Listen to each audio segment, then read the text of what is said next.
now on Fox News Sunday. Hello again and Merry Christmas from Fox News in Washington. Well, with terror attacks across Europe, Donald Trump was talking this week about how he intends to keep our country safe, including plans to limit who is allowed into the U.S. Joining me now to discuss what the president-elect will do is former House Speaker Newt Gingrich. Mr. Speaker, Merry Christmas. Merry Christmas. Before we get to the war on terror, President-elect Trump seems to have, in some sense, reset our nuclear policy this week. After Vladimir Putin talked about building up Russia's nuclear arsenal, Mr. Trump tweeted this: "The United States must greatly strengthen and expand its nuclear capability until such time as the world comes to its senses regarding nukes." And when asked to clarify, Mr. Trump told a reporter, "Let it be an arms race. We will outmatch them at every pass and outlast them all." Question: are we back in an arms race with Russia? Well, let me point out, this is the same Donald Trump the liberals were terrified was going to sell out to Putin, who's now pivoted and said, look, as to quote General Mattis, we can be your best friend or we can be your worst enemy. You want to make threatening speeches? Let me show you what a threatening speech looks like. And he does it in 140 characters. The truth is the Russians have been rebuilding their nuclear capability. We have allowed ours to weaken. The Chinese have been rebuilding their nuclear capability. The North Koreans are trying to build missiles to reach the continental United States. The Iranians are trying to build a nuclear weapon. I think for the next president to say, you know, we're going to have to systematically rebuild our nuclear capability is exactly right. And if that means, and he's also serving notice, if he succeeds economically in making America great again, and we get back to 5 or 6% real growth, we can outproduce everybody. And I think what he's telling both the Chinese and the Russians is, you really want to be in this competition? Because if it's going to be a competition, we have the potential to win it. But a couple of questions there. First of all, the manner in which he did it. I mean, you say in 140 characters, is this really any way to conduct foreign policy? And second, it's one thing to talk about modernizing our nuclear arsenal. He had said that during the campaign.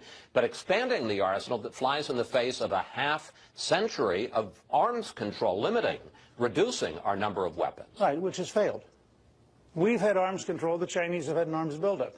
We've had arms control. The North Koreans have developed nuclear weapons. But the Russians have... The Russians in the last few years have increased the capacity, the capability of their systems dramatically. They've introduced new missiles. They've introduced new kinds of missiles that are designed to avoid our anti-ballistic missile systems. There are a number of steps they're taking to be a war-fighting capability. And we have to candidly overmatch that. It's not something we want to do. But if you're going to be in the real world. And on the tweeting thing, let me just suggest, if I might, we might as well get used to it. This is who he is. It's how he's going to operate, whether it's brilliant or stupid. He beat 16 rivals, then he beat Hillary Clinton, and he beat the elite media. He ain't giving it up. Do you think it's brilliant or stupid? I think it's brilliant. Because first of all, he's able very quickly, over and over again, to set the agenda. And at almost no cost. During the campaign, Mr. Trump talked about working with Putin in the war on terror. Here's a clip. We could find common ground with Russia in the fight against ISIS. Wouldn't that be a good thing? Wouldn't that be a good thing? So, after you heard things like that and what he said during the campaign, does Mr. Trump view Putin as an ally or an adversary, and what happens when he sees that Russia's core strategic objectives, whether it's in the Middle East or on nuclear arms or on a whole host of subjects like Ukraine, are very different than our own? Well, I think right now he sees Putin as potentially either or both. There are places you compete, there are places you cooperate. This has been true, by the way, all through the tension with Putin. We've been using Russian rockets to put Americans up to the space station because NASA was so screwed up and so mismanaged, we don't have an American rocket right now.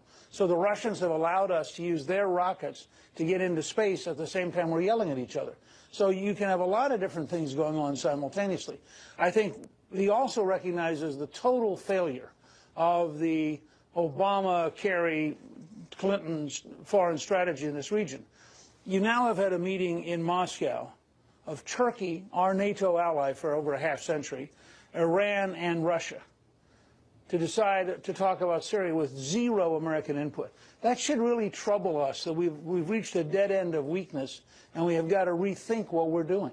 We began this program talking about the wave of terror attacks this week in Europe, Switzerland, Turkey, obviously in Berlin. Do you have any idea what President Trump's strategy is to fight ISIS both overseas and on the homeland? He has been very vague about his plans. I don't think they have a strategy yet. I think what they know, which is important, is that they're going to need a strategy. They have in General Flynn and General Mattis and General Kelly three remarkably experienced warfighters.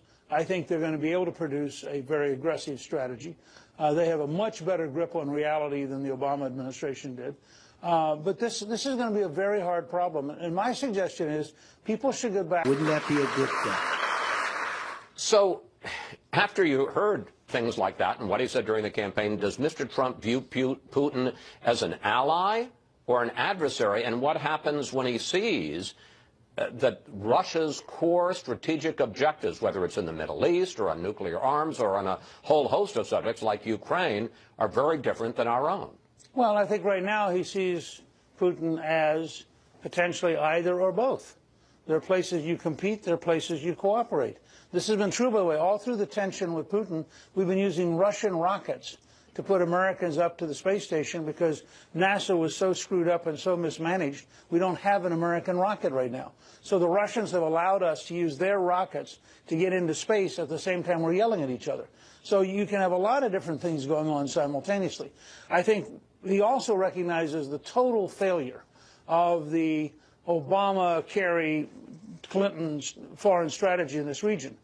You now have had a meeting in Moscow of Turkey, our NATO ally for over a half century, Iran and Russia, to decide to talk about Syria with zero American input. That should really trouble us, that we've reached a dead end of weakness, and we have got to rethink what we're doing. We began this program talking about the wave of terror attacks this week in Europe, Switzerland, Turkey, obviously in Berlin. Do you have any idea what President Trump's strategy is to fight ISIS both overseas and on the homeland? He has been very vague about his plans. I don't think they have a strategy yet. I think what they know, which is important, is that they're going to need a strategy. They have in General Flynn and General Mattis and General Kelly three remarkably experienced warfighters. I think they're going to be able to produce a very aggressive strategy. They have a much better grip on reality than the Obama administration did. But this is going to be a very hard problem. And my suggestion is people should go back and look at how Lincoln dealt with Southern sympathizers during the Civil War. We passed a Sedition Act, for example, which changed our ability to control people who were advocating treason. So I think we're going to have to really think about what are the rules of the game and how do we succeed. You know, we've found out again apparently in the last few days that the Europeans were actually looking at this Tunisian before he attacked the Christmas market in Berlin. I mean, again and again we find people that we were sort of looking at, and then they go kill a bunch of folks. Let's turn to the domestic side. What do you think of the president-elect intervening with individual companies that are talking about moving, and this week intervening with federal contractors on planes, that budget overruns and things like that? I want to ask you about this. Here's what the exchange I had with Mr. Trump recently. What about the free market, sir? That's not free market when they go out and they move and they sell back into our country. But that's the free market. They made a decision. It makes... No, that's the dumb market, okay? That's the dumb market. Should the President of the United States be telling private businesses what to do? The President of the United States should do everything he can to keep companies in the U.S., and the President of the United States should be very tough on large companies who have been rigging the entire process of acquisition to their advantage and to the disadvantage of the American people. Trump is going to be more like a governor than like our traditional sense of a president. Governors intervene, they're aggressive, they're in your face. I think the F-35 program has been a disgrace. I think the acquisition process, the Pentagon, has to be totally redone. And I think that serving notice that we are not trapped by large contractors with big armies of lobbyists is going to shake up Washington about as much as any single thing you could do. Let's talk about the current president, President Obama. This week, he banned oil exploration on millions of acres, both in the Arctic and the Atlantic. There's a lot of talk that he's about to transfer as many as 18 detainees from Guantanamo to other countries. But this president, who has made heavy use of executive action, had this advice for Donald Trump. Listen. My suggestion to the president-elect is, going through the legislative process is always better, in part because it's harder to undo. What's going on here with President Obama? I think President Obama is beginning to figure out that his legacy is like one of those dolls that as the air comes out of it, shrinks and shrinks and shrinks. And that 60 or 70% of his legacy is executive orders, almost all of which will be repudiated by Trump. The things he's done this week can be turned around. It takes a little bit of legalized, smart lawyers, but they'll turn it around. And he's in this desperate frenzy. What he's actually doing is he's setting up a whole series of things to distract Trump, which will make his liberal allies feel good about Democrats and hate Republicans when Trump rolls them all back. But I think, he's right. The movie Lincoln has this extraordinary moment where Lincoln says, look, we have to have a constitutional amendment ending slavery because we have to lock it into the Constitution or it could be repealed. And I think had Obama understood the centrality of that to the American system, he would have passed a very different Obamacare on a bipartisan basis. He would have done many other things. He'd have been a more limited president, but his legacy would have lasted far longer. Speaking of presidents and legacies, how transformative a president do you think Donald Trump will be, and how quickly will we see whether that's the case or not? He has recruited a cabinet of winners. I mean, their number one characteristic of that entire cabinet, these are very successful, powerful people who like winning and are prepared to work very hard to win. They will face a crisis probably around March when they realize how big the swamp is and how many alligators there are. And they will then reach a crisis. Now, I have to, because you were the one who said, well, I'm not sure he really... I was wrong. I was totally wrong. I blew it. I talked to him the other day, and he said, Newt, come on. So I had to go on and do a Facebook Live and say I made a boo-boo, which I then got attacked by people for saying I made a boo-boo. But I did. He said flatly, and he tweeted again, he likes the term. He's happy to use the term. But here, my point's this. Everybody who comes into the city underestimates how really hard to change the city is. I say this as a former Speaker of the House who did a fair amount of change. Right. But boy, I mean, it was all uphill. It was all hard, and in the end, it wore us out. They'll reach a crisis point where they got to look in a room at each other. They're all winners. And they're going to say either we've got to be more reasonable and get along with the city, or we have to become even more unreasonable and break the power structure that's opposing us. My hunch is they'll pick the latter, but that will be the decisive moment of his domestic presidency. Which way do they go? If they decide collectively that they want to break the existing power structure, they have the resources to do it, and it will be then the kind of presidency you'll love covering. Well, I have to say, I feel like a cub reporter already. I've never seen any of this before. Finally, we've got about a minute left. I want to talk about you. You say you will be the senior strategic planner for this administration, but when reporters have followed up and asked transition officials, they say there's no such formal or informal role. So what will you be doing? I'll be planning and trying to focus on the things I think are strategically the most important for the administration. And has President-elect Trump, given you that charter? We've talked about it several times. I suspect I'll get a letter from him that once he's president. But I think my access is fairly overwhelming, and my ability to reach across to the House and the Senate and to the governors and state legislators. I mean, we have a whole system here.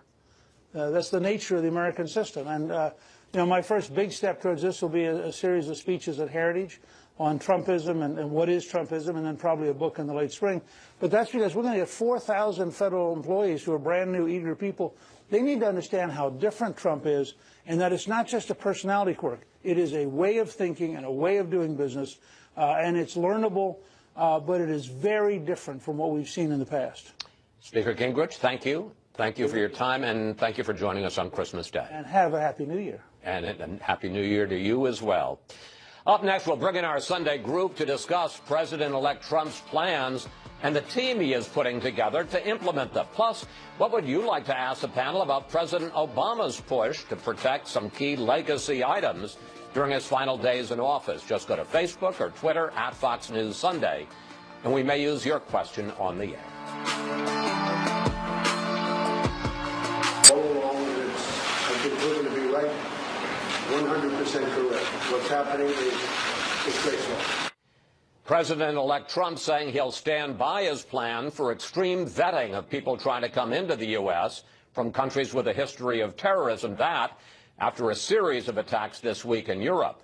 And it's time now for our Sunday Group syndicated columnist George Will, Gerald Saab, the Wall Street Journal's Washington bureau chief, Julie Pace, who covers the White House and the transition for the Associated Press, and the co-founder of the web magazine The Federalist, Ben Domenech.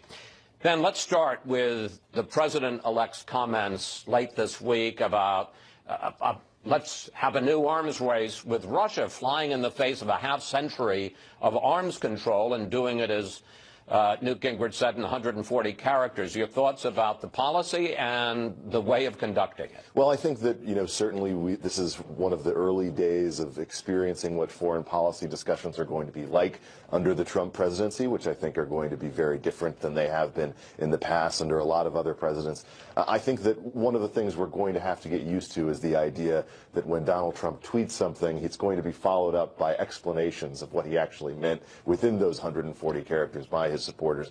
I think in this case, when it comes to modernizing our nuclear program and understanding our position vis-a-vis Russia, this does send a message that things are not going to be necessarily all fine and dandy when it comes to our relationship with Putin or with other world leaders. I think the more important and interesting part of the discussion is another thing that you brought up in your conversation with the former speaker, which is what is our policy going to be as it relates to these continued terror attacks that we've seen play out over the past week. We have a situation now in Europe where you had an individual who was on all of the necessary watch lists, who was tagged as being someone who is dangerous, who had dealt with a car robbery in Tunisia, a deportation issue when it came to Italy, a terror probe when it came to Germany. These are all situations that should have had this individual much higher on the appreciation of our European allies as someone who resembled a threat. I think the more interesting and challenging question going forward is what Trump's policy is going to be towards situations like that, not just in Europe, but here as well. Jerry, on both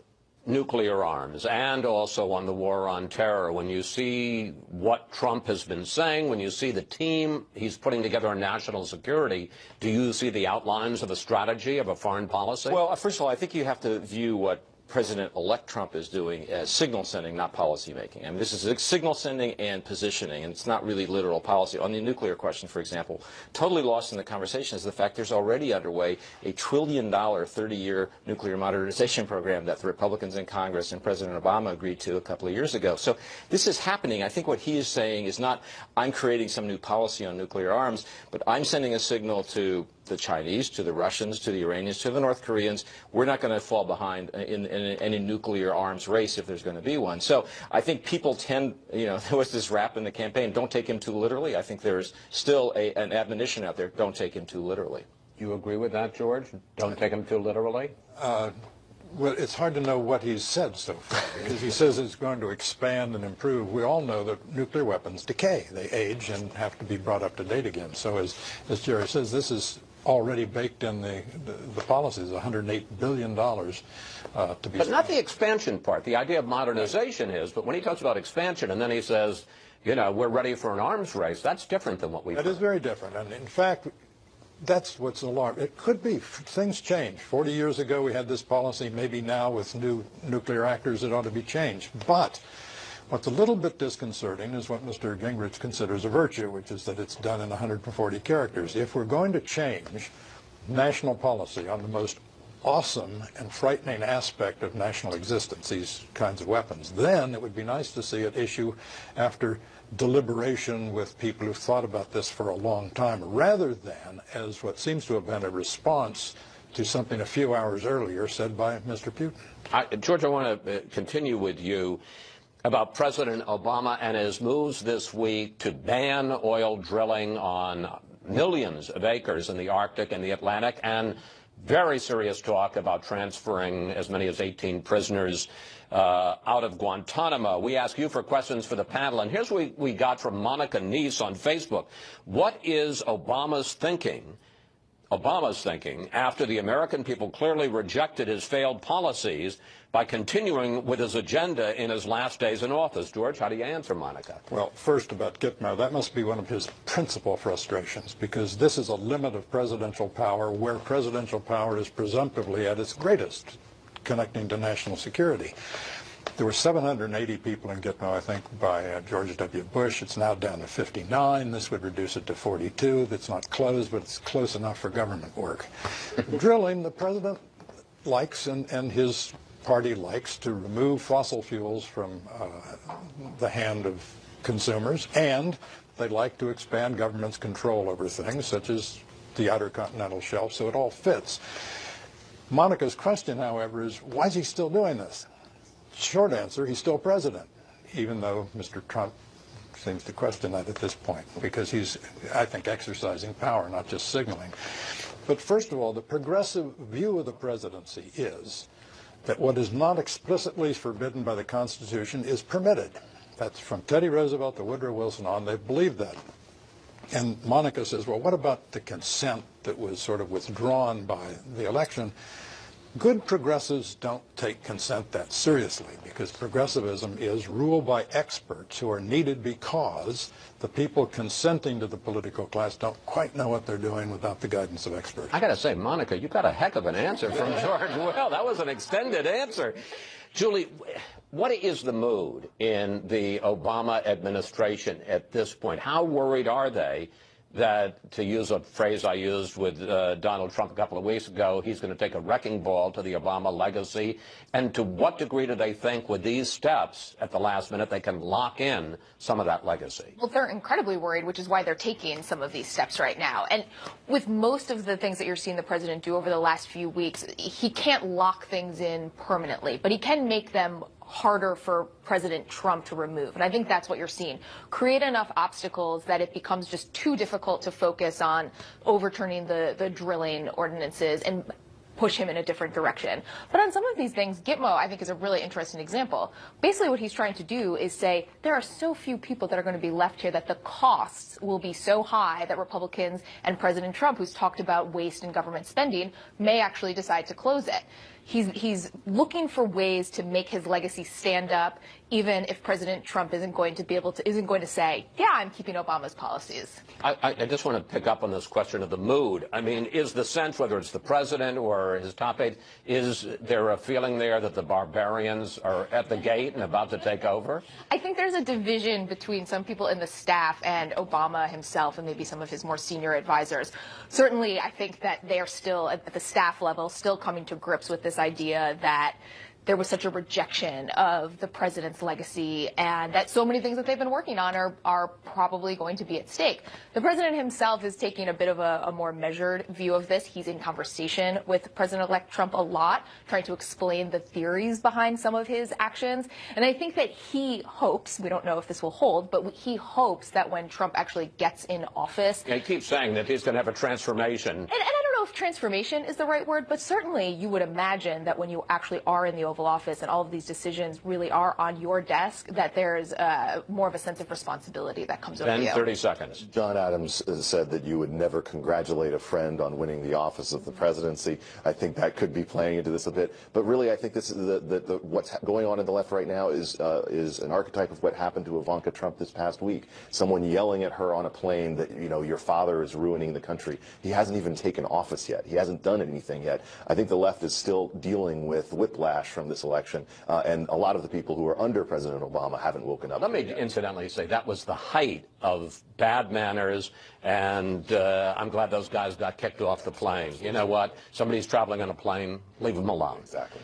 All right, we have to take a break here. We'll see you a little later, panel. But up next, 80% of white evangelicals voted for Donald Trump in this election. We'll talk with the president of the largest Christian university in the world, who is spending the holidays with his family. Our next guest, Jerry Falwell Jr., is president of Liberty University and a member of Mr. Trump's Evangelical Advisory Board. Mr. Falwell, Merry Christmas, and welcome to Fox News Sunday. Merry Christmas. Merry Christmas to you, Chris. Thank you. Last January, Donald Trump spoke at your Liberty University. Here's a clip. We're going to protect Christianity, and I can say that. I don't have to be politically correct. Now, you were one of the first prominent evangelicals to endorse him, and for the rest of the campaign, other leaders of your faith, as well as a lot of students, or some students, I should say, at Liberty University criticized you, especially after the release of that Access Hollywood tape, but you never wavered. How come? No. I just saw in Mr. Trump someone who really loved the American people, who was for the working man, the common man. I saw that early on. He spoke at Liberty in 2012 as well, so I'd gotten to know him over the years. And I just really believed it. It was sort of a gamble because I didn't know where he'd come down on all the issues, but because I believed he was a good man, I believed he would come down on the right side of the issues, and he's done that in the last year. And I've been proud of him, and I just think it was, like I said, it was a big risk for me, but so much was at stake, I couldn't afford to stay silent. Let's look at the exit polls from election night a little over a month ago. As you can see there, Donald Trump got a higher percentage of the white evangelical vote than Mitt Romney did 4 years ago, or McCain before him, or even George W. Bush in 2004. How do you explain that? Well, he made it very clear who his Supreme Court picks would be if he was elected. I think that was a big factor. Some of the social conservatives on the platform committee, the Republican National Convention, told me that not since 2004 has any Republican candidate allowed them to set the platform without interference. But Donald Trump was the first one who had done that in a long time. That was another good signal. And then the other factors, you know, even added to the platform, the repeal of the Johnson Amendment, which has been used by government to silence conservatives and pastors and conservative universities like the one nonprofit universities like the one that I had. And so all those things, they just resounded with evangelicals and with Christians. And my wife's noticed as she's done her Christmas shopping this year that more of the retailers are saying Merry Christmas. There's a new hope and optimism. There's a good spirit in America, and I think that's coming from his lead. I think you would agree that Mr. Trump is no student of theology. I want to play a clip for you of an interview he did last year with the Christian Broadcasting Network. Here it is. God is the ultimate. I mean, God created this. And, you know, here's the Pacific Ocean right behind us. So nobody, no thing, there's nothing like God. But you say that Mr. Trump, you think probably, your word, will be a better for social conservatives as president than Ronald Reagan was. Now, there's a contrary view, I don't have to tell you, that he doesn't really care about this, that he said it in the world. And I want to put up some numbers. Since you succeeded your father in 2007, enrollment has increased from 9,600 to 15,000 residential students, and from 27,000 to 98,000 online. Mr. Falwell, why do you think there is such a great and apparently growing demand for a Christian education? Because it's so rare in higher education. Mayor Bloomberg, in his commencement speech at Harvard a couple of years ago, chastised the Ivy League because 96% of their faculty and staff had donated to the Obama administration. His point was, how can we have academic freedom and political correctness? That's my paraphrase, side by side. The two cannot coexist. And when you have everybody in major universities thinking the same way, and conservatives are ridiculed when they speak up, I don't think that's academic freedom. And so I think the reason liberty has prospered so much is because it's an alternative. It's something where free expression of ideas is allowed, where academic freedom is promoted. And I think it's just the fact. The Chronicle of Higher Education said last year that liberty's strength is in the fact that it doesn't try to be like other universities. And they said that our business model is probably the future of higher education in America. So we've been able to use that business model to make Liberty one of the most prosperous universities in the country, one of the 5 largest universities, and we're one of only about 70 that's rated AA by Standard & Poor's and Moody's, but it's only because we don't try to be like everybody else. Finally, and we got less than a minute left, sir, you're not a pastor, but as the president of Liberty University, I wonder about your thoughts about Christmas on this Christmas Day for your students and for our audience. Well, we have to remember Christmas, the reason we celebrate it is because it's to recognize that God's greatest gift to mankind through his son Jesus Christ that provides the hope for redemption, forgiveness, eternal life. And I think that we can never forget Jesus and the great commandment taught that we're supposed to love our neighbors as ourselves. I think if we all live by that commandment, that we would see a totally different world. And you know, he taught personal charity. It means he didn't say go vote for somebody who's going to take money from your neighbor and give it to the poor. He said you help the poor. So it doesn't absolve us to vote for somebody who's going to promote welfare. It's our job to help the poor. And I think that's what Christmas is all about. And I think the electors the other day gave America a great Christmas present when they made it official that Donald Trump will be president in January. And it's just that there's a new spirit of hope and optimism in the country like I've never seen, even among people who didn't support Trump. And I think that's encouraging. Mr. Falwell, thank you. Thanks for your time, and Merry Christmas to you and your family, sir. Thank you, Chris. Merry Christmas to you. Thank you. When we return, we'll bring back our panel to explain what happened this year and what to look for to realize his or her fullest potential. The forgotten men and women of our country will be forgotten no longer.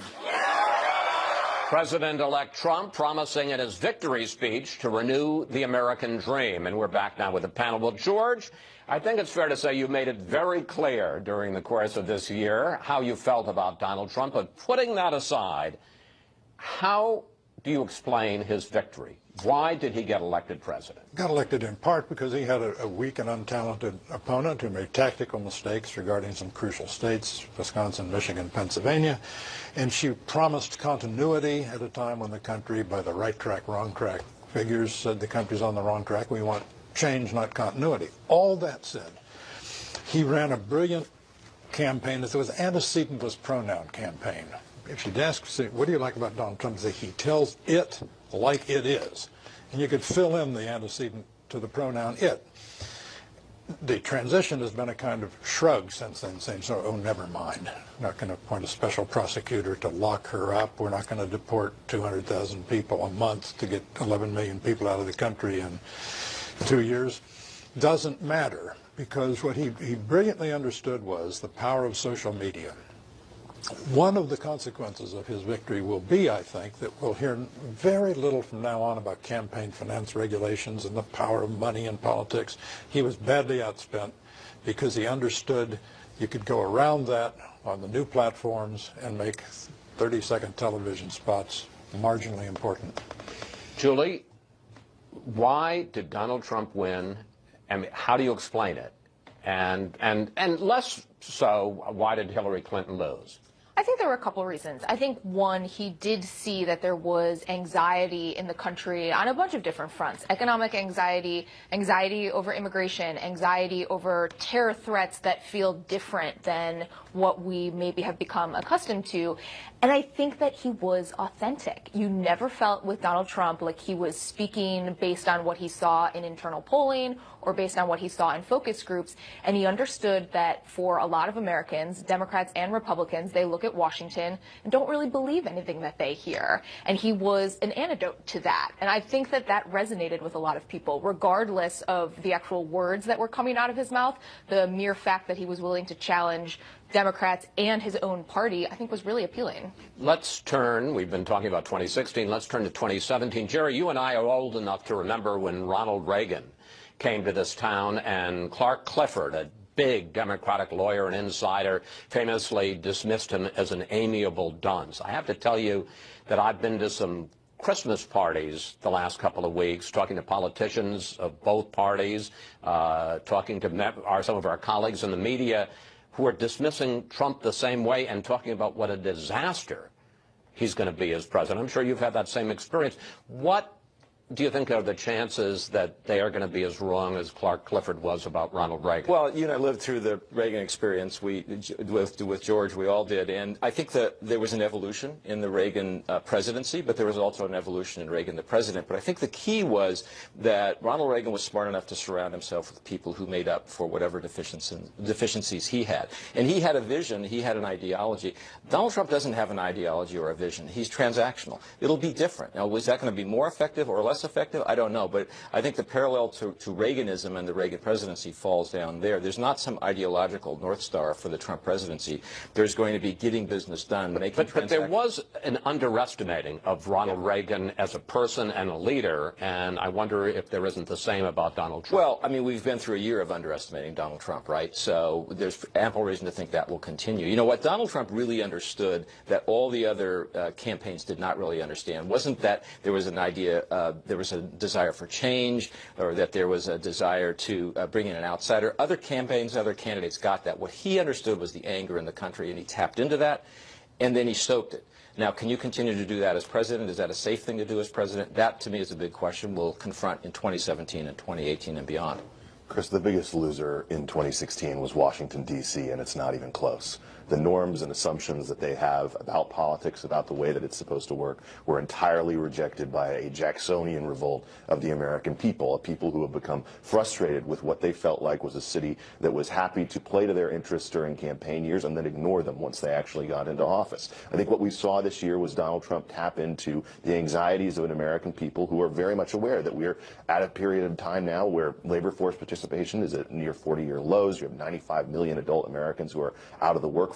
You have a rise in racial tension. You have a rise in economic anxiety. You have a rise in disgust and distrust for our institutions. And they wanted someone who represented a dramatic change. They've sent their message to Washington. We're now going to see whether Donald Trump is actually able to deliver on the. Well, that's the question I was going to ask. That's a good way to campaign, but how do you transform that into accomplishments as president? I think that we're going to see his approach as it plays out over the coming months, and we're going to have to assess it as it is. I think we've made the mistake all along over the course of this year of judging a lot of the decisions that he's made too early, where we should have been more humble, I think, in looking at the bigger picture. That's in very short supply in Washington. I think humility. I think we should have humility about this. The reality is he's naming a lot of people who have achieved a lot of great things in terms of industry or have experience within the military or elsewhere. We're going to have to assess whether these kind of change agents, just as we saw with new people coming in Andrew Jackson's revolt in the past into Washington, whether they're able to come into these institutions and change them or whether they are changed by them.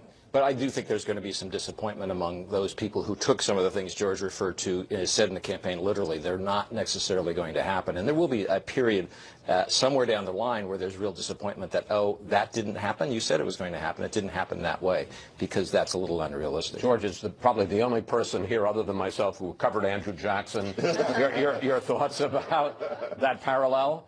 Well, I think that it's fair that there is a Jacksonian streak in this country, born fighting, as the title of Jim Webb's book about them. They're truculent people, and their truculence was heard this year and made itself felt. Can I just say one thing? I think 10 years from now, people may look back and say the big loser this year was not Washington, it was Brussels. That the most important vote taken this year was not November 8th, but June 23rd, when the British left the European Union and began the unraveling of that project, which I heard. And with the terrible attack this week in Berlin, and what that says about migrants and migrant policy and the open door, that's going to only continue, isn't it? It is. I hasten to add that I heartily supported Brexit. If this was not a total loss of a year.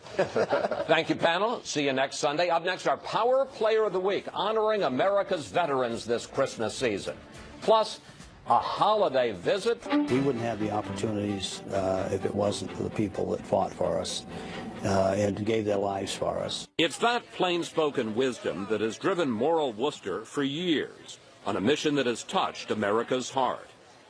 Each December, Worcester places wreaths at Arlington National Cemetery, and thousands of volunteers are there to help him. I think a lot of people think like I do, and they just want to They appreciate the veterans, and they want to show it.